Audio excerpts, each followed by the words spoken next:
Hello, everybody. Now, with the holidays right around the corner, now is the perfect time to perfect your cheese board skills, and that is what we're going to do today. It's so true. Okay, so I'm going to ask you, because you know you love to entertain, so does Vanessa. How do you choose what goes on a cheese board? Okay. 4 simple statements, 4 rules. I use these for life as well. A little cheese, a little meat, a little crunch, a little sweet. Look at you. Rules to live by, Cameron. How happy am I that I asked? That's what I want to know. Okay, that's funny. What about like the centerpiece? Because you typically, when you look at these, there's a little bit of a centerpiece, Yes, right? there is. And as you can see over here, how beautiful that is.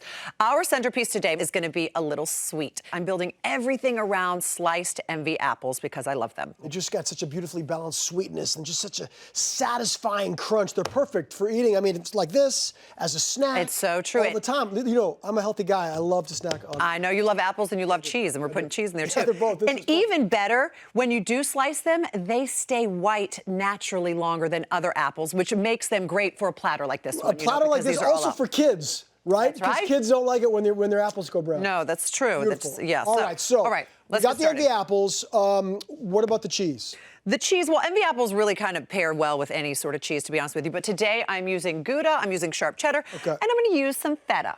Okay, some feta, of course. It wouldn't be a Debbie in the kitchen without some feta. It's a little sort of special kind of feta. I'm going to infuse my feta with some delicious sort of spices and olive oil. Marinate it kind of? I'm going to marinate it. How do you marinate cheese? I'm going to show you right now. And while I do that, I would like you to start making some cheese and apple skewers for me. I like being put to work in the kitchen, There you go. Deb. So I'm using a little bit of olive oil right here. Okay. I am using some lemon zest. It's very easy to infuse anything, to be completely honest with you. Some black peppercorn, some fennel seeds, a little bit of oregano, because I don't know if you know this, but I'm Greek, and a few bay leaves. Oops. Okay, so now I wouldn't even think of doing that. You want to just heat this up and let it come together about 10 minutes because you want all of these beautiful spices to infuse into the olive oil. You don't want it on a very high heat. You want it on a medium-low heat and just continue to stir so it doesn't burn because remember it's olive oil. Then after you have sort of let this come together 10 to 15 minutes, you're going to let it cool down. You're going to pour it over your feta cheese, whether you have it in a bowl or a jar or whatever, and you're going to put that in the refrigerator. My refrigerator's over here. I was going to the oven. I know, we're always going to the oven. You're going to put it in the refrigerator for about 12 hours. Oh, look at that. It's beautiful. And you can use anything. You could use peppers. You could use whatever you want. Okay, fantastic. Now we got to move on to the meat. Okay. What kind of meat are we going to use? That like that. So for my meat, I'm going to use prosciutto, and I'm going to wrap my beautiful envy apples in some prosciutto. Love it. And I'm going to give them a little sweetness as well. Now they're really going to be the envy of every apple because it has prosciutto around it. How beautiful is that? I mean, prosciutto is.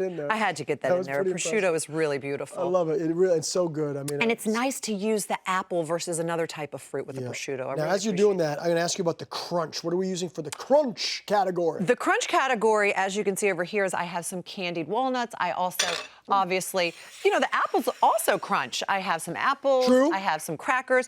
But I'm not just stopping at the prosciutto wrapped apple. Okay. I'm going to also drizzle a beautiful hot honey on top of the apple. And by hot honey, I mean hot to the taste, not to the touch. Oh my God. Also very easy to make. You just warm up a little bit of honey over here and you drop in some manzana peppers. Wow. Manzana means apple in Spanish. And you let this come together as well and infuse in there. It's so beautiful. I'm not sure I've ever seen something like that. Isn't that nice? Amazing. Just a few minutes, let all those peppers and that flavor get in there so it has a nice kick to it. You let that cool down. Yep. And then look at this. Drizzle it over.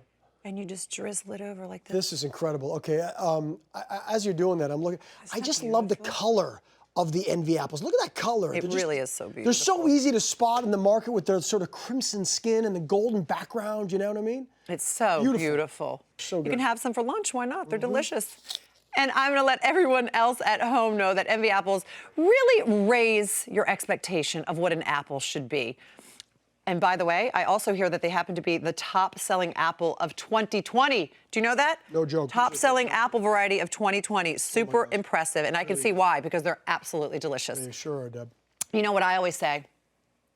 Oh, no. Bite and believe. Bite and believe. To learn more about this picture-perfect parcel of pure indulgence, make sure to visit envyapple.com. And as always, you can get our recipe for this beautiful cheese board at hallmarkchannel.com. Go ahead, pass the cheese. Enjoy. Board when you're done.